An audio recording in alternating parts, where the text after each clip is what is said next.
Las opiniones aquí emitidas son responsabilidad de quienes las expresan. No comprometen el pensamiento de AzoTV Cable ni de su canal local de televisión.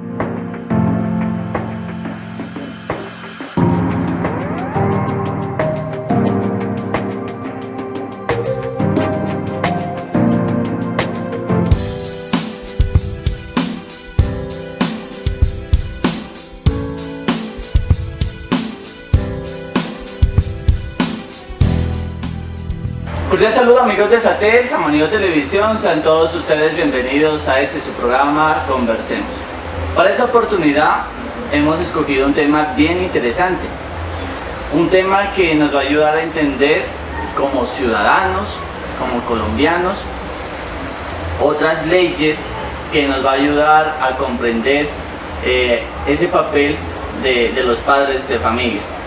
En sí, hay muchas leyes que en Colombia se han hecho y que lastimosamente a veces por desconocimiento o a veces porque no nos gusta leer, no nos enteramos. Pero para eso, amigos televidentes, hemos invitado al abogado Luis Homero Torres. A él le damos la bienvenida y le agradecemos por aceptar esta invitación a Conversemos. Sí, gracias Javier, buenos días para usted y para todos los televidentes de este canal. Pues aquí estamos nuevamente para tratar de dar nuestras opiniones jurídicas. Doctor, hace poco, el 6 de julio del 2021, sale la ley 2098, por el medio del cual se reglamenta la prisión perpetua revisable. ¿Usted nos puede comentar un poco sobre esta ley? Bueno, efectivamente en estos días, pues especialmente el 6 de este mes, el presidente sancionó y ya promulgó las normas que el Congreso aprobó. Entre ellas está precisamente lo de la prisión perpetua, que se llama, pero prisión perpetua revisable, que es la ley 2098 del 6 de julio del 2021, llamada también ley Gilma Jiménez. Porque recuerden que esta ley la presentan precisamente a raíz de las violaciones o de los accesos carnal violento contra los menores de edad. Y hoy ya tenemos esta nueva ley que pues realmente es interesante hacerle algunos comentarios, ¿no? Porque de pronto en la televisión, en la radio, hay algunas personas pues que están en contra, otras a favor de esta norma. Entonces podemos hoy analizar esa situación, ¿no? Primeramente partir del concepto de que es una prisión perpetua revisable, según la norma, ¿no? Y entonces en este caso nos está hablando es de que, si bien es cierto para delitos como el homicidio, como delitos como el acceso carnal violento contra menores de 18 años, con lo mismo que actos sexuales, pues está esta norma que le permite al juez imponer una condena hasta de cadena perpetua, porque no necesariamente tiene que ser, digamos, ya cometió el delito y ya cadena perpetua, no, eso depende de la dosificación que haga el juez precisamente frente al delito, a la agravación, si hay concurso de delitos. Bueno, todo esto implica de que el juez es el que va a tener, como se dice, la herramienta en su mano para poder llegar a un momento, si es que se da la situación, a que una persona sea condenada a cadena perpetua, pero con una condición que puede ser revisable a los 25 años de estar pagando su condena. Antes de que se me vaya para allá, doctor, usted dijo que una persona, dependiendo del delito que haya cometido, puede tener puede ser condenado hasta una cadena perpetua. Si vamos a números, ¿cuántos años estaríamos hablando si no lo declaran en cadena perpetua? Eso, aquí hay una situación. El Código Penal nos da un límite máximo para los delitos comunes, los delitos que hasta ahora no estaban tipificados dentro de esta norma, hasta 50 años un delito único, por decir algo, un homicidio, hasta 50. Pero si este homicidio, por decir, es cometido en concurso con otros delitos, entonces puede ir hasta 60 años, porque la dosificación de la pena en concurso se le da la pena máxima más la suma aritmética de otros años con respecto a los otros delitos cometidos en concurso. Entonces la pena máxima por delito simple, digámoslo así, es 50 años. Y en concurso con otros delitos hasta 60 años. Pero hoy tenemos la posibilidad ya mucho más allá de una cadena perpetua, ¿ya? Pero aquí hay una cuestión, lo que le decía, es importante que la gente entienda que cuando la norma dice que es revisable, está diciendo que a los 25 años de estar pagando la condena de prisión perpetua, el juez de oficio o por petición de la parte del condenado tiene que hacer una revisión para ver si él ha logrado resocializarse, y entonces ya vamos a ver unos requisitos para que la pena de él sea revisable.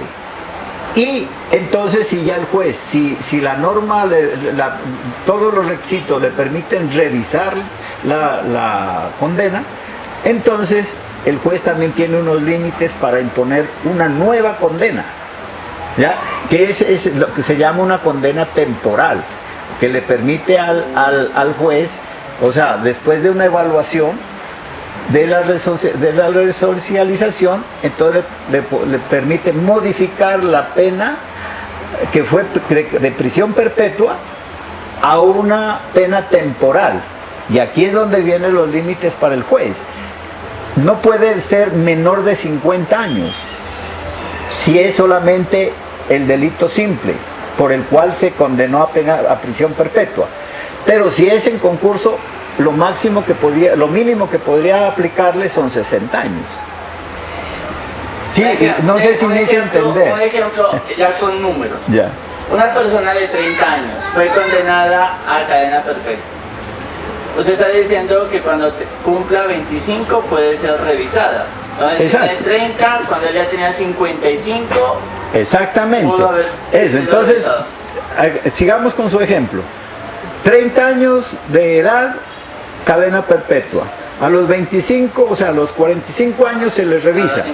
55, pero si la revisión le permite al juez determinar que es posible, porque cumple los requisitos que ahora vamos a ver, modificar la pena de cadena perpetua a una cadena temporal. Y entonces le pone límite, 50 años si es simple. Si fue en concurso el delito, entonces serían 60. Entonces imagínense, tendría que 50 años, pero de los 50 años que le va a colocar como mínimo, ya le vamos a descontar los 25. Y entonces esos 25 que quedan faltando, le daría 55, 60, 70 años, ¿no es cierto? O sea, a los 70 años estaría saliendo de prisión esta persona.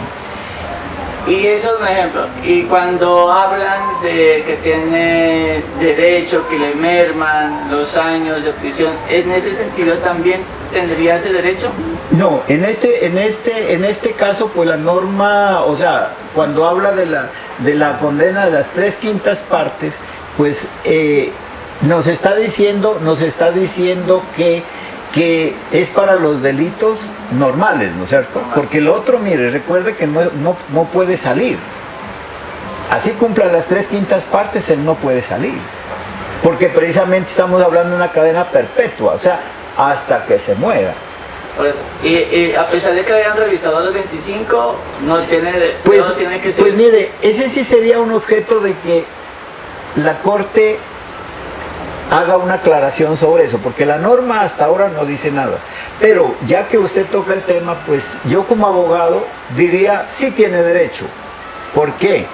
Porque precisamente el derecho a la igualdad, eso sería mi criterio, ¿no es cierto? Pero la norma no está diciendo nada. Entonces no podía afirmar nada. Aquí sí tenemos que hay una modificación, ¿no es cierto? Entonces miremos la modificación que hace frente precisamente a la modificación para las 3/5 partes, ¿no? A ver, miremos, perdón, vamos a buscarla. ¿Qué artículo tiene usted? Yo lo tengo en el artículo 64, libertad condicional. El juez, previa valoración de la conducta punible, concederá la libertad condicional a la persona condenada a pena privativa de la libertad cuando haya cumplido los siguientes requisitos. Condenado a pena privativa de la libertad cuando haya cumplido los siguientes requisitos, ¿no es cierto? Ajá. Dice, las 3/5 partes de la pena, cuando haya desempeñado pues durante el tratamiento penitenciario, que permita demostrar pues que no hay necesidad de seguir, ¿no es cierto? Entonces, en este caso, si le aplicamos esta norma al condenado que fue revisado y que por decir algo le quedó en 50 años, entonces tendríamos que decir de que las 3/5 aplicarle también las 3/5 partes, ¿ya? Pero el objetivo de esta norma, recuerden, es que el condenado sea a cadena perpetua. Cadena perpetua. Exacto, y entonces, pues, si lo vemos en lógica jurídica, esto no se aplicaría inicialmente, pero como le digo, la Corte tendrá que revisar, la Corte Constitucional o la Corte Suprema, ya en casos específicos, tendría que decirnos si esto se amplía o se aplica también al caso de un condenado que haya sido revisado después de los 25 años. Bueno, eso sí, aquí hay un limbo jurídico, ¿no es cierto? Sí. Porque esto, mire, aquí esta norma no está diciendo que es para todos. No. ¿Ya? Simplemente está diciendo para cuando esté privado de la libertad. Entonces, queda en el derecho es el problema, hay limbos, ¿no es cierto? Pero ¿quién los resuelve? Las Cortes, especialmente en este caso, como es penal, la Corte Suprema. ¿Ya? Ahorita que menciona esos limbos, a veces esos limbos son las fallas de esas leyes para que las personas se aprovechen de esas pequeñas palabras o que faltan de palabras para que puedan personas que de pronto hayan cometido un delito salgan más rápido. Pues mire, en el derecho hay una situación muy interesante, ¿no?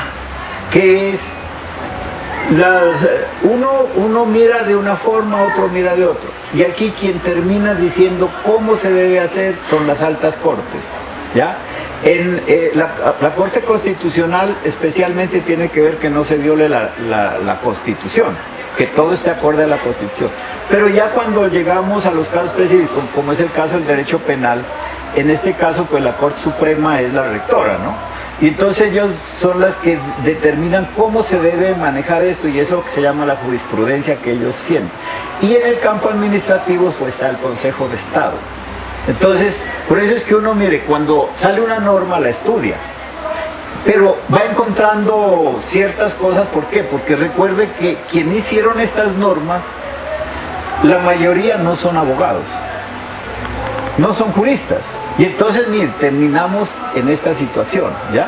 Que hay cosas que no quedaron bien claras. Por eso es que ya las Cortes son las que llegan a darles la jurisprudencia, a través de la jurisprudencia, pues a ver cómo es que realmente se debe tratar estos temas. Entonces, en este es un caso de esos que yo diría, pues, tenemos que esperar qué va a decir la Corte frente a esto. Si le aplicamos o no, no al que está condenado a cadena perpetua, sino al que se le revisó. Se le revisó después de 25 Después de años. 25 años. Entonces, mire, hay una cuestión que queda en el aire, a ver cómo lo va a definir la Corte. Y es algo que esa ley es muy reciente, es decir, No, pues apenas. es el 6 de julio Sí. que apenas sale. Cuando hablan de violaciones, o sea, hace un caso, hace un momento colocamos un ejemplo de homicidio, pero en las violaciones también entraría así. Es que sí, es interesante, mire, que esta norma nos está diciendo que se aplica cuando hay homicidio, ¿no? Ajá. Cuando hay homicidio, entonces, mire aquí, por ejemplo, la norma nos dice que cuando hay homicidio, pero también la norma nos está diciendo que es cuando ocurren delitos contra menores que están en el Código Penal, que ya están, pero que entonces estos homicidios aparecen aquí en el Código Penal, en el 205, artículo 205, que se llama acceso carnal violento, ¿cierto? Entonces, cuando se trata de menores, entonces se aplica esta norma. De igual manera, el 207, acceso carnal o acto sexual en persona puesta en incapacidad de resistir, pero cuando es menor de edad. Y en el 2000 y en el 900, en el 209, actos sexuales con menor de 14 años, pues que es precisamente, y el 210, acto carnal o acto sexual abusivo con incapaz de resistir. Entonces, mire, estos ya están aquí en el código y tienen unas penas, ¿no es cierto? Pero ahora se modifica, porque si se trata del 205, del 209, del 210, que contra menores de edad, entonces ya el delito, la pena se aumentó, que puede ser una cadena perpetua.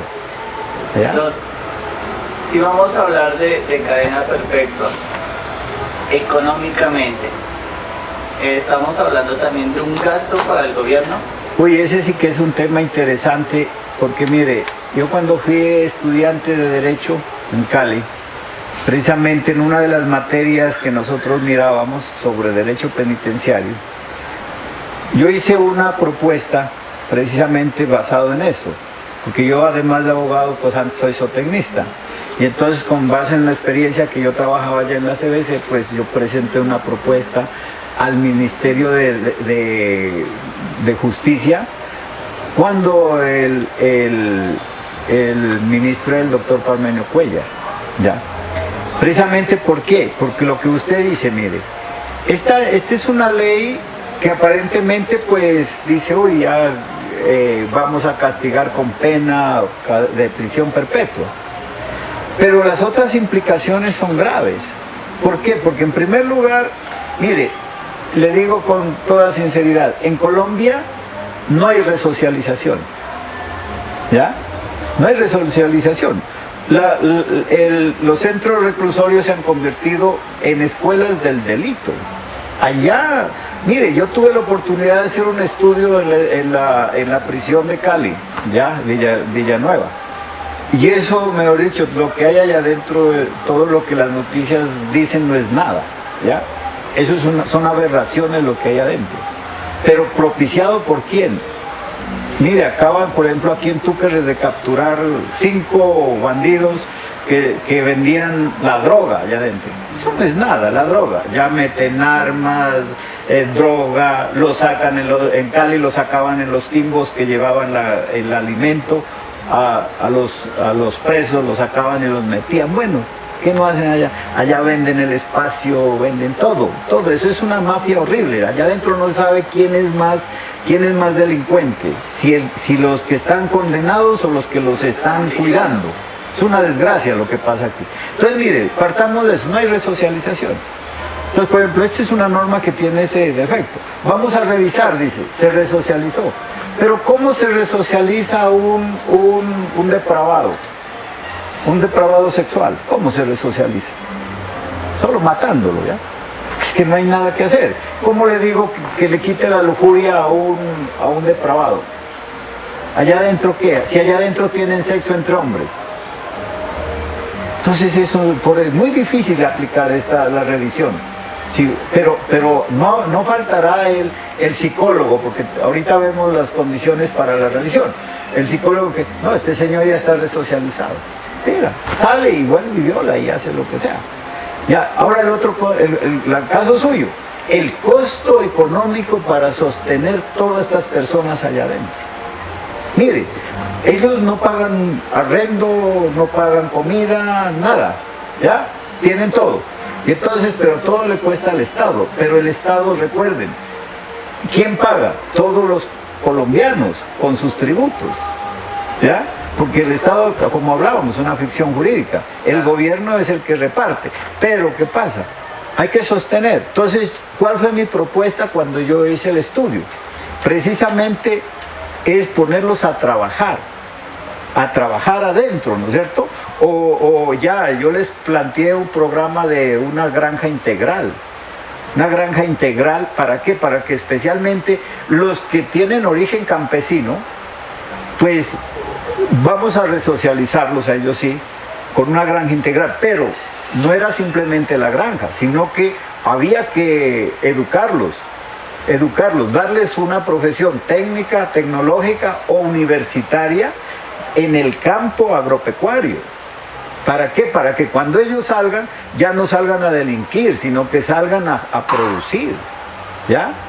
Mire, Estados Unidos tiene algo muy parecido. Por ejemplo, yo tuve un profesor de inglés en la Universidad de Nariño, que él estuvo preso en Estados Unidos. Y allá, durante su estadía en la prisión, él aprendió el inglés, o sea, ya hizo una carrera en el estudio del inglés. Y cuando vino a Colombia ya resocializado, ahí sí vino, y la Universidad de Nariño lo acogió como profesor, porque prácticamente era un parlante nativo, ¿ya? Porque para él el idioma inglés es una cosa pues ya de naturaleza de él. ¿Pero por qué? Porque estudió estando dentro de la cárcel. Aquí en Colombia no ocurre eso, ¿ya? Entonces, mire, sí sería bueno comenzar, ahora que tenemos esta situación, retomar esas propuestas y, bueno, poner a trabajar a la gente. Ahora sí, como en la antigüedad, o usted ha visto en las películas, que el preso lo ponen a hacer trabajos comunitarios, lo ponen a hacer trabajos inclusive forzados, que ya no se debe hacer, pero la idea es que preso que no trabaja, preso que no coma, así de sencillo. Antes de seguir hablando de esto que es muy interesante y muchas inquietudes, yo creo que ustedes también, amigos televidentes, tienen, los invito a que hagamos una pausa, que ustedes sigan conectados con este programa y nosotros ya volvemos para seguir debatiendo y conversando sobre esta ley.